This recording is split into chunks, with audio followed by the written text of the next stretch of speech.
नमस्कार, अभी न्यूज़ में आप सभी का स्वागत है। मैं हूं आप सभी के साथ दीक्षा। जैसा कि आप सभी जानते हैं कि आज देश में बहुत बड़ा फैसला हुआ है। जी हां, ज्ञानवापी श्रृंगार गौरी, जहां पर कितने टाइम से ये केस लगातार चल रहा था, लेकिन आज यहां पर एक फैसला आया है कि ये केस सुनने लायक है।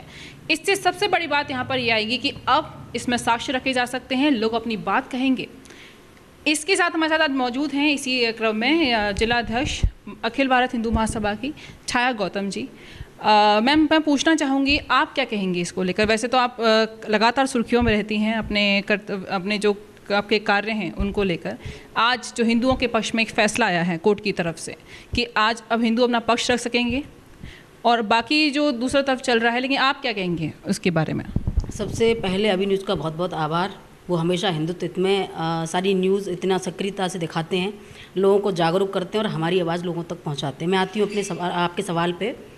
जो सवाल आपने आज मुझसे किया है, देखिए, ज्ञानवापी में मुस्लिम पक्ष ने अपनी तरफ से एक बनावटी साक्ष्य पेश करके एक एप्लीकेशन लगाई थी, एक याचिका लगाई थी। उस याचिका में ये लगाया था कि ये केस सुनने लायक ही नहीं है, लेकिन वो आज खारिज कर दिया गया और हिंदुओं के हित में फैसला आया। ये बहुत बड़ी खुशखबरी है सनातन धर्म के लिए और देश बहुत खुश है। डेफिनेटली मैं चाहती हूँ कि उसी तर्ज पर श्री कृष्ण जन्मभूमि का भी फैसला आएगा, निश्चित तौर पर आएगा। हम लोग लगातार संघर्ष कर रहे हैं और उम्मीद है कि बहुत जल्दी ये फैसला आएगा। आज इतने टाइम बाद ये स्थिति आई है कि भाई चलो अब लोग अपने साक्ष्य रख सकते हैं, आपको कितनी उम्मीदें हैं कि कितने वक्त में इस चीज़ का फैसला आ जाएगा? देखिए, मैं इस चीज़ से एक चीज़ साफ होती है कि जो मुस्लिम पक्ष था, जो आक्रांता थे, जो मुस्लिम थे, उन लोगों ने भारतीय संस्कृति और सनातन संस्कृति, सनातन धर्म को दबाने के लिए और हिंदू धर्म को दबाने के लिए अनैतिक कार्य किए। और जगह जगह पर जैसे आप बड़े बड़े मंदिर देखिए, अयोध्या मंदिर था, श्री कृष्ण जन्मभूमि मंदिर है, और आपका वाराणसी में जो हुआ है, ये जानबूझकर हज़ारों की संख्याओं में मंदिरों को तोड़वाया गया, हम लोगों को नीचा दिखाने के लिए, हिंदुओं को नीचा दिखाने के लिए। लेकिन हम लोग शांतिप्रिय समुदाय के लोग हैं, लेकिन शांति से भी बहुत सारे कार्य किए जा सकते हैं। अब ये दौर हमारा चल रहा है, तो जो चीज़ हमारी दबी हुई थी, जो चीज़ हमसे छीनी गई थी, जो चीज़ हमारे ऊपर इतने अत्याचार हुए थे, वो एक एक करके हमें मिल रहे हैं। इतिहास अपने आप को हमेशा दोहराता है, तो ये इतिहास दोहराया जा रहा है कि हमें हमारी चीज़ें वापस मिल रही हैं। जैसे अयोध्या में एक भव्य मंदिर का निर्माण हुआ है, उसी तर्ज पर ज्ञानवापी का मंदिर बनेगा और बहुत जल्द श्री कृष्ण जन्मभूमि का मंदिर बनेगा। तो आप ये कहना चाहेंगे कि श्री कृष्ण जन्मभूमि का भी जो याचिका दायर की गई है, ये भी जल्द इस पर सुनवाई होगी? बहुत जल्द होगी। मैं कहती हूँ कि अयोध्या का जो मंदिर था उसमें बहुत दाव पेच थे, 70 साल वो केस चला।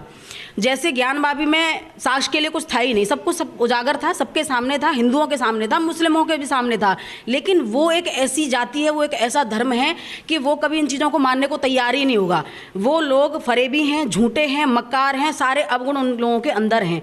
तभी उन लोगों ने क्या किया, बनावटी साक्ष्य पेश करके, उनकी इतनी हिम्मत हो जाती है कि बनावटी चीज़ों को लेके वो न्यायालय का इतना टाइम वेस्ट करते हैं, इतना समय खराब करते हैं वहाँ तक पहुँचते। मैं तो कहती हूँ कि ऐसी जो याचिका आती हैं, जिन पर ये फैसले आते हैं, सही फैसले आते हैं, इनको कहीं ना कहीं इनको एक दंड भी मिलना चाहिए इस तरीके का कि ये चीज़ें हमारी हैं, दिख रहा है, उसके बाद ये न्यायालय का समय खराब कर रहे हैं, हिंदुओं का समय खराब कर रहे हैं। उसी तर्ज पर जन्मभूमि का जल्दी बनेगा, बहुत जल्दी बनेगा, क्योंकि इसमें भी साक्ष्य के लिए कुछ भी नहीं है, बिल्कुल क्लियर है।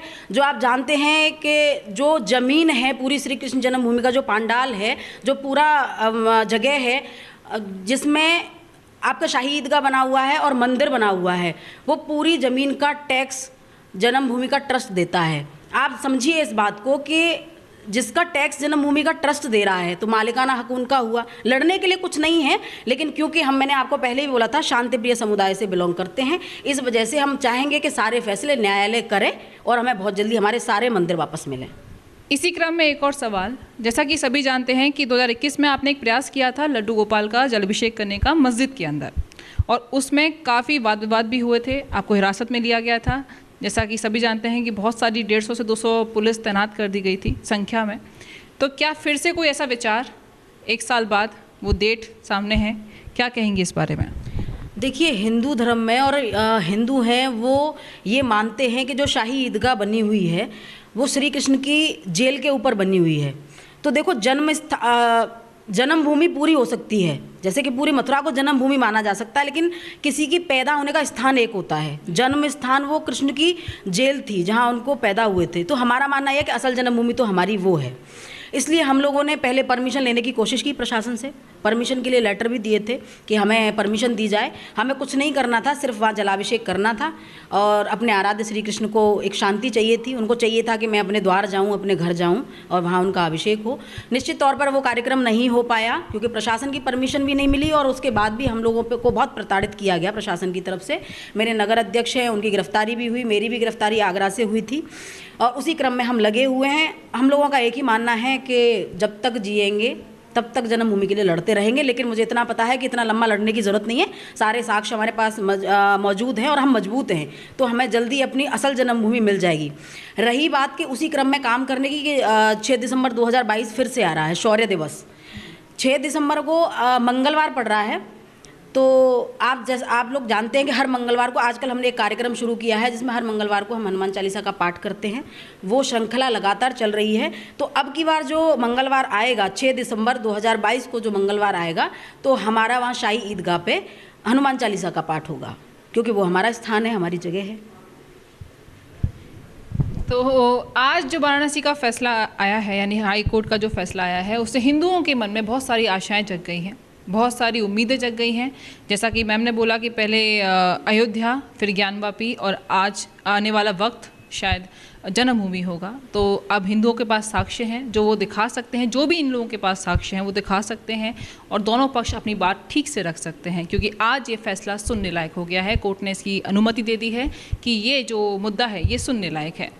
क्या होता है आगे, बने रहिए अभी न्यूज़ के साथ। KD medical college hospital and research centre, जहां एक की छत के नीचे ब्रजवासियों को मिलेगा संपूर्ण रोगों का इलाज, वो भी रियायती दरों पर। अत्याधुनिक सुविधाओं से लैस operation theatre, MRI, CT scan, colour Doppler, ultrasound, digital X ray, echo, सभी प्रकार की खून और पेशाब की जांचें, न्यूरो से संबंधित रीढ़ की हड्डी व दिमाग के ऑपरेशन, ब्लड प्रेशर व पेट से संबंधित सभी रोगों का इलाज, ब्लड बैंक, डायलिसिस व एम्बुलेंस की सुविधाएं, इमरजेंसी सेवाएं 24 घंटे उपलब्ध। OPD सुबह 9 बजे से लेकर 4 बजे तक। KD medical college hospital and research centre.